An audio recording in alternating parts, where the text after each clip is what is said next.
Sunrise, India's first digital news television. It's on your phone. Because there are more phones today in India than television sets. नमस्कार, गो news live में आप सबका स्वागत है। मैं हूं दारैन शाहिदी और हम हाजिर हैं दिन भर की तमाम अहम खबरों के साथ।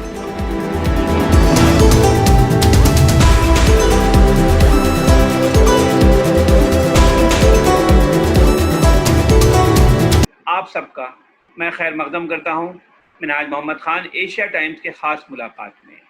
जामिया सीरीज में हम आज की आपकी मुलाकात कराने जा रहे हैं दारैन शाहिदी, जो कि बहुत ही प्रोमिनेंट जर्नलिस्ट हैं, जिनका सफ़र शुरू हुआ है बीबीसी से, उसके बाद फिर एनडीटीवी पहुंचे और आज इस तरह से वो अपना सफ़र पूरा करते हुए आज गो न्यूज़ के साथ काम कर रहे हैं, जहां एक बहुत अच्छी रिपोर्टिंग चल रही है। अगर आप चाहें तो उस चैनल को सब्सक्राइब भी कर सकते हैं। वो प्ले स्टोर एप्लीकेशन पर भी आपको मिलेगा, यूट्यूब चैनल भी मिलेगा और उनके फेसबुक पेज भी है। तो आज हमारे साथ हैं दारैन शाहिदी साहब, जिनका ताल्लुक जामिया से है। तो हम रुख करते हैं दारैन शाहिदी की तरफ, ताकि उनके बारे में उन्हीं की जुबानी जान सकें। दारैन भाई, अस्सलाम वालेकुम, बहुत बहुत शुक्रिया हमारे साथ जुड़ने का।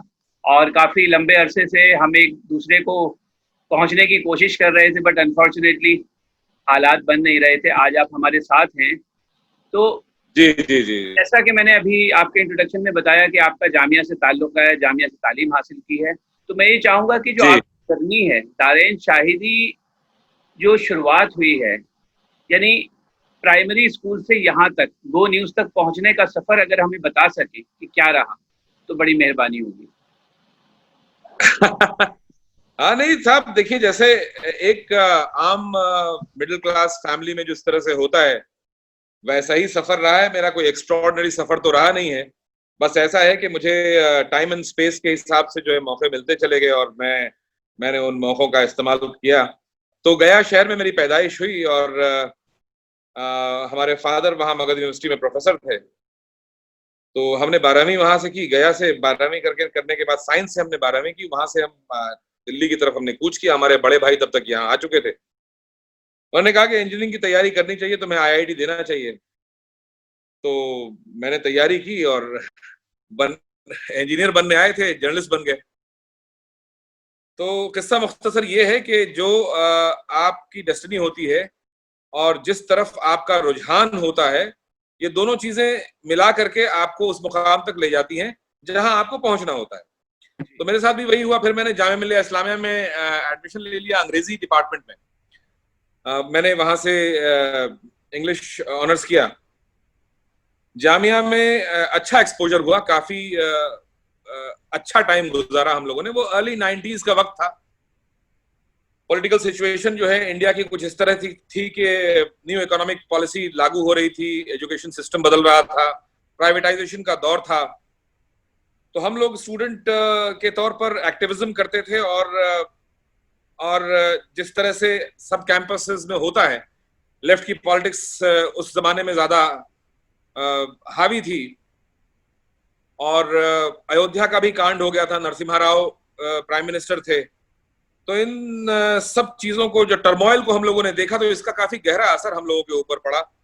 और हम लोगों ने ऑल इंडिया स्टूडेंट फेडरेशन से काफी एक्टिविटी भी की जामिया में, अवेयरनेस फैलाया एजुकेशन पॉलिसी को लेकर के, फॉरेन पॉलिसी को लेकर के, और खास तौर से जो इकोनॉमिक पॉलिसी थी, जो एक नया इंडिया तैयार हो रहा था उस टाइम में। जो आप आज इंडिया देखते हैं, दरअसल वो मनमोहन सिंह की देन है।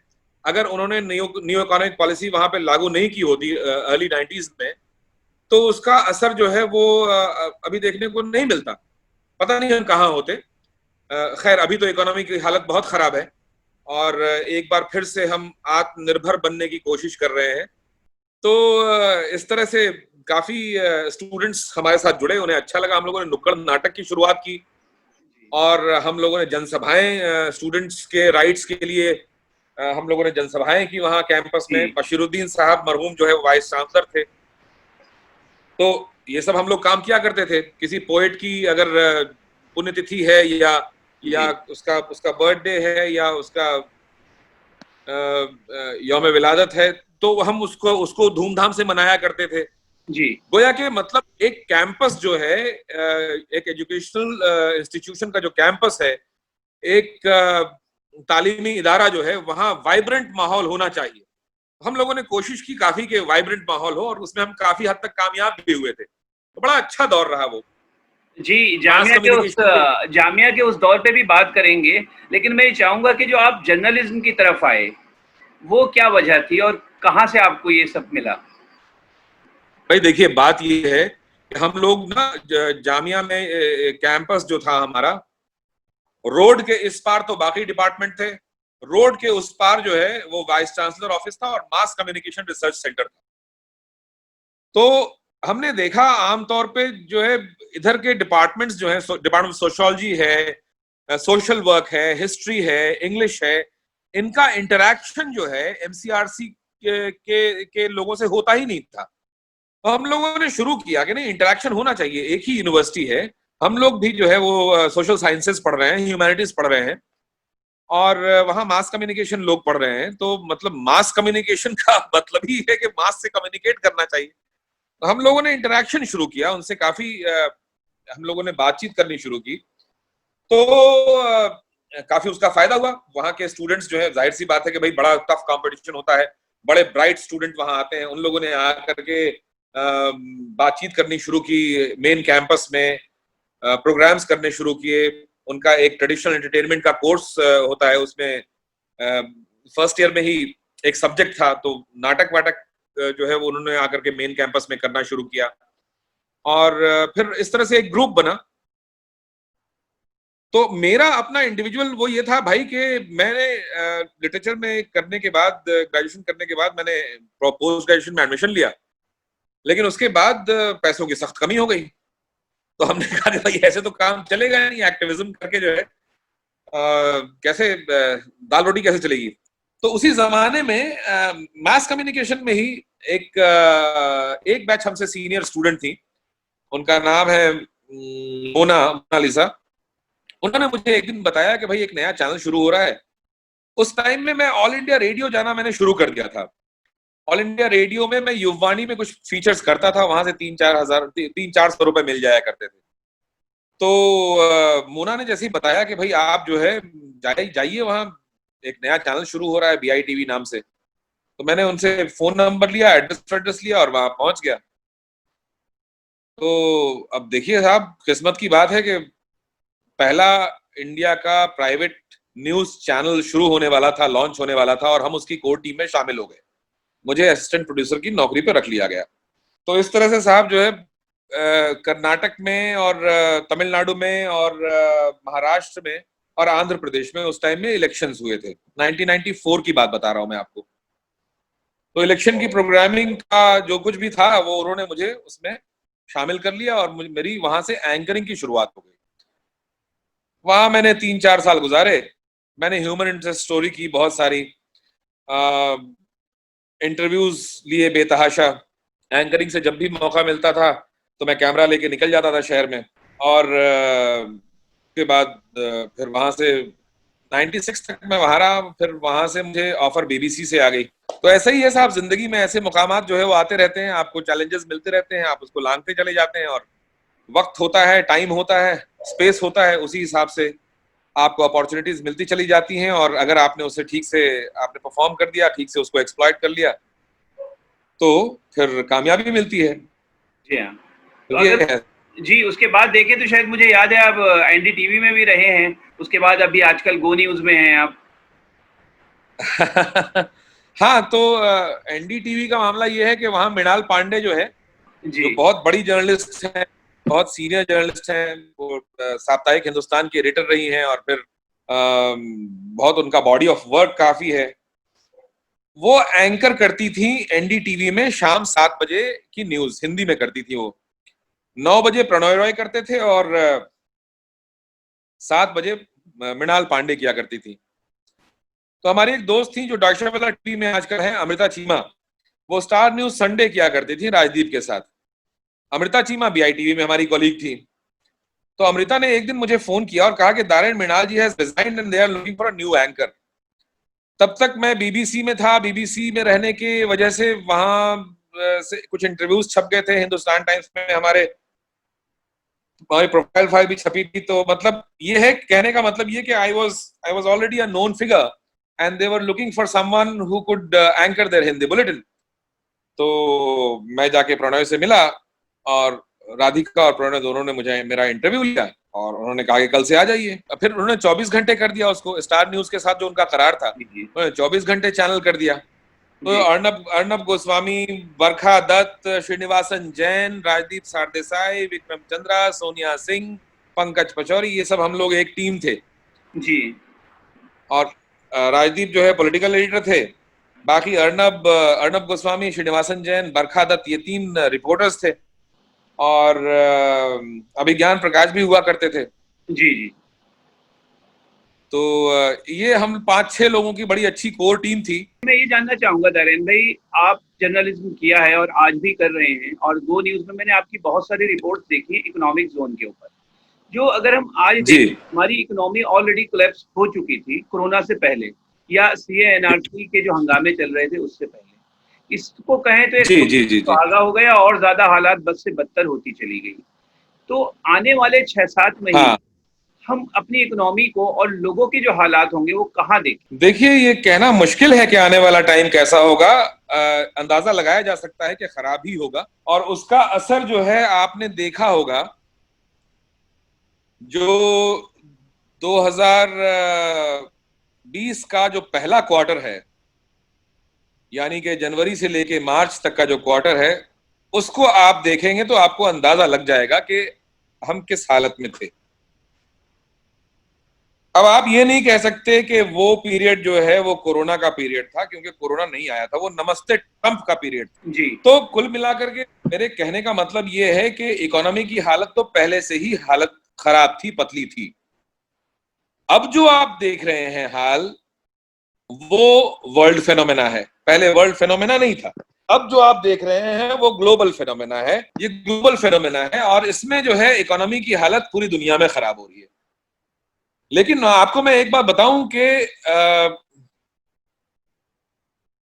इंटरनेशनल मॉनेटरी फंड ने आपको ये बात मार्च में कह दी थी। मार्च में आपको ये बात कही थी इंटरनेशनल मॉनेटरी फंड ने कि दुनिया भर में जो अर्थव्यवस्था कमजोर हो रही है उसकी वजह बहुत हद तक जो है इंडिया भी है। ये ऑन रिकॉर्ड है, मैंने एक प्रोग्राम भी किया था इसके ऊपर। तो इस बात को कहने में कोई गुरेज नहीं करना चाहिए कि भाई इंडियन इकोनॉमिक पॉलिसी जो है ऑफ लेट बहुत ही वियर्ड रही है और बहुत ही कंफ्यूजिंग रही है।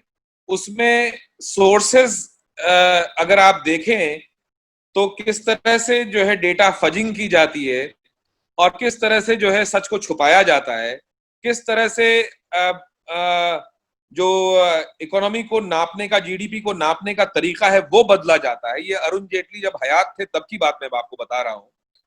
तो ये तमाम तरीके अपना करके जनता को भुलावा में रखा गया, जबकि हालात हाथ से निकलते जा रहे थे। अब चूंकि गवर्नमेंट की पॉलिसी डिसीजन की वजह से ये हो रहा था, इसलिए गवर्नमेंट को एक्सेप्ट करने में बड़ी मुश्किल हो रही थी कि हाँ भाई हमारी वजह से, वो कोई अपनी गलती तो मानता नहीं है ना। अब मसला ये है कि अगर ये अपनी बात जो है वो ये इस बात को मान लेते हैं कि हाँ हमारी पॉलिसीज जो हैं उसकी वजह से इकोनॉमी डाउन हुई है, तो फिर 10 तरह के सवाल पूछे जाएंगे। वैसे ये सवाल पूछे जाने का दौर नहीं है।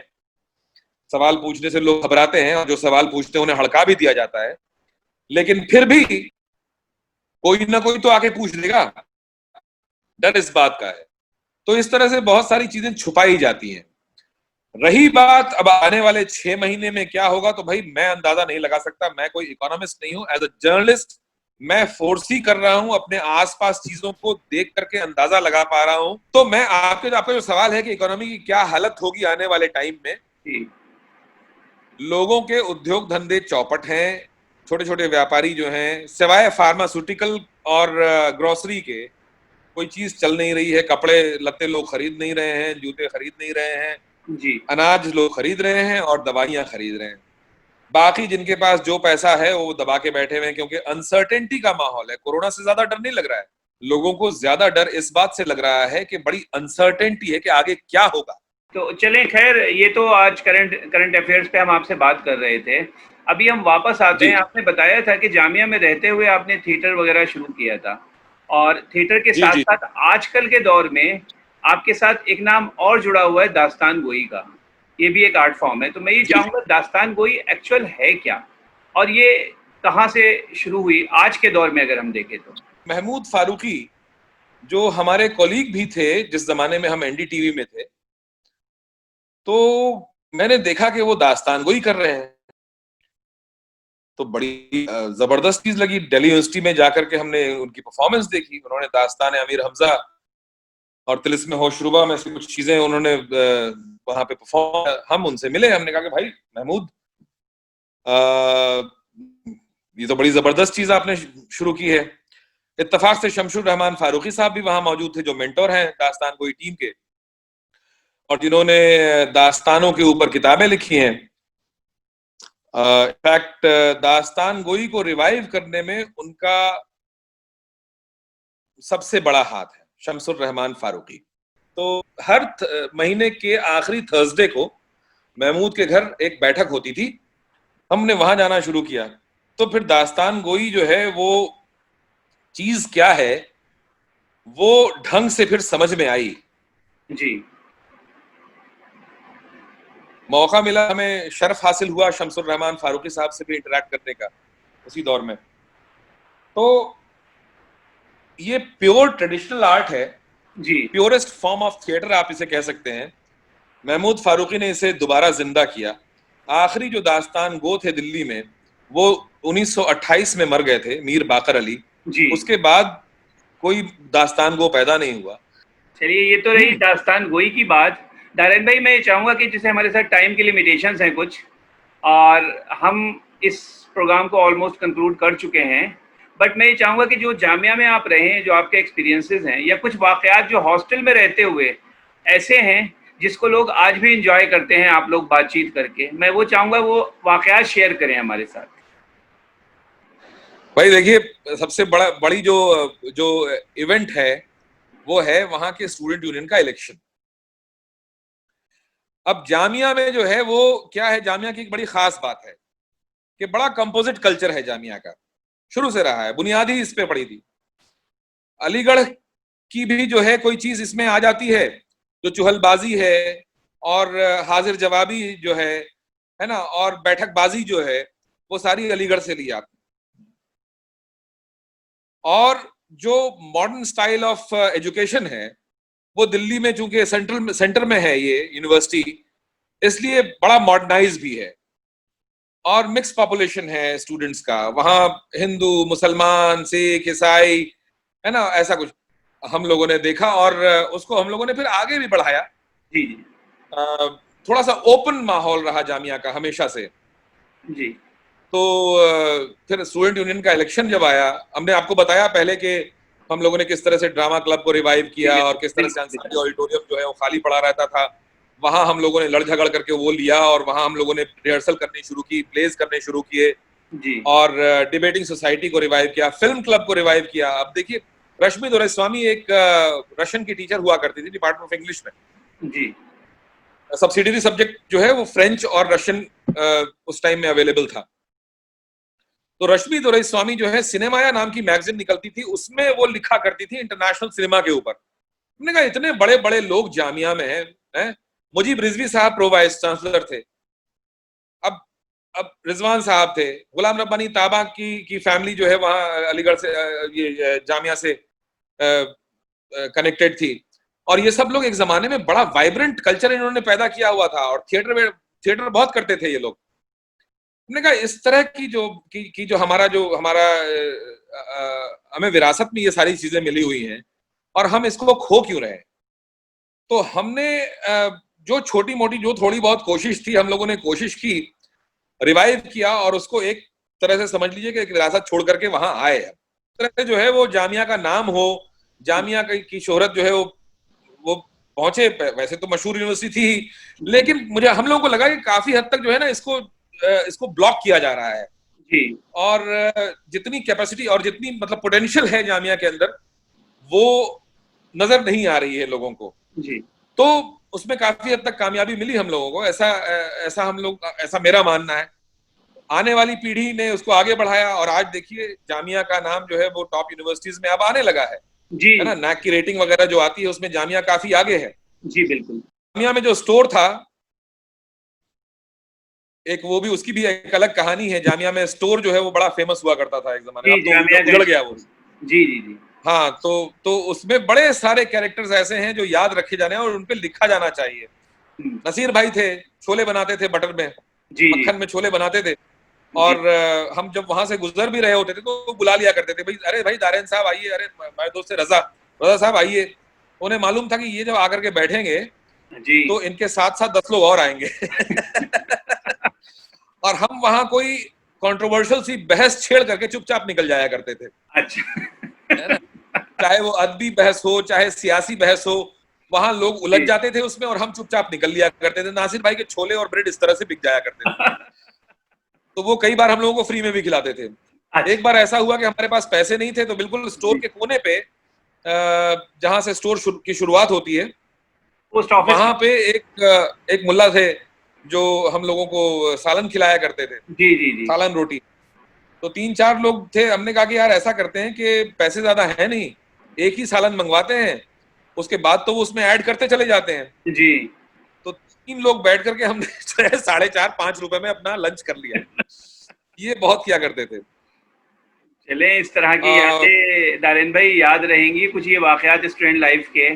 और एक मैं ये भी चाहूँगा कोई मैसेज अगर आप देना चाहें नए स्टूडेंट को, क्योंकि जिस तरह से आपने देखा है जामिया की एक इमेज खराब करने की कोशिश की गई है पीछे, तो उसके लिए मैं चाहूँगा कि कुछ हौसला देना चाहें आने वाले बच्चों को, या अगर अपना करियर जामिया के स्टूडेंट्स को भी। और अगर जर्नलिज्म में परसू करना चाहते हैं लोग, डिपार्टमेंट ऑफ जर्नलिज्म काफी वहां पे एक्टिव है और काफी अच्छा हो गया है, वहां से काफी स्टूडेंट्स निकल रहे हैं, अच्छे जर्नलिस्ट निकल रहे हैं जी। तो भाई बात ये है कि सरकारें आती हैं और सरकारें जाती हैं जी। कुछ सरकारें निरंकुश होती हैं, कुछ शासन दमनकारी होता है जी। कुछ लिबरल होते हैं, कुछ मॉडरेट होते हैं, लेकिन एस्टैब्लिशमेंट होता है। उससे सवाल करना कभी नहीं छोड़ना चाहिए, कभी बंद नहीं करना चाहिए। सबसे बड़ा हथियार जो है लोकतंत्र में, डेमोक्रेसी में, वो ये है कि आप अपना विरोध प्रकट करें। जी। अगर कोई चीज, आप किसी चीज से आप इत्तेफाक नहीं रखते हैं तो आप खुल के उसका विरोध करें। लोकतंत्र आपको इसका अधिकार देता है, इंडियन कॉन्स्टिट्यूशन जो है वो उसका अधिकार देता है। आप कॉन्स्टिट्यूशन को ठीक से पढ़ें, कॉन्स्टिट्यूशन के बरतरफ आप कुछ न करें। कॉन्स्टिट्यूशन में आपके इतना सब कुछ है कि आप बड़े शान से, बगैर बेईमानी किए हुए, बगैर इधर उधर जाए हुए, आप बहुत अच्छी जिंदगी गुजार सकते हैं और बहुत सक्सेसफुल हो सकते हैं। अगर आप एक्टिविज्म करना चाहते हैं, आप सवाल कीजिए। आप जर्नलिज्म करना चाहते हैं, आप सवाल कीजिए। जामिया में अगर स्टूडेंट्स का हक मारा जा रहा है तो एस्टैब्लिशमेंट से सवाल कीजिए। पैसे आते हैं, ड्रामा क्लब के लिए आता है और एक्स्ट्रा करिकुलर एक्टिविटी के लिए आता है, बजट बनता है, लेकिन क्या होता है ना कि एस्टैब्लिशमेंट अपने विरोध से घबराता है। हर जगह ये होता है कि जिनके जो पावर में जो लोग होते हैं वो ये चाहते हैं कि कोई ऐसी चीज, कोई ऐसा आर्ट जो है फ्लरिश न करे कि जिससे लोग ज्यादा अवेयर हो जाएं और सवाल करने लगें। क्योंकि सच का रास्ता अगर आप अपनाएंगे तो सच से बड़ा जो है वो ताकतवर चीज कोई होती नहीं है। बिल्कुल, सच सबसे बड़ा हथियार है। बहुत बहुत शुक्रिया दारेन भाई, और इंशाल्लाह फिर मुलाकात करेंगे किसी और टॉपिक पे किसी और दिन। और आज से जुड़ने के लिए बहुत बहुत शुक्रिया। जरूर, most welcome. Thank you so much Minaj.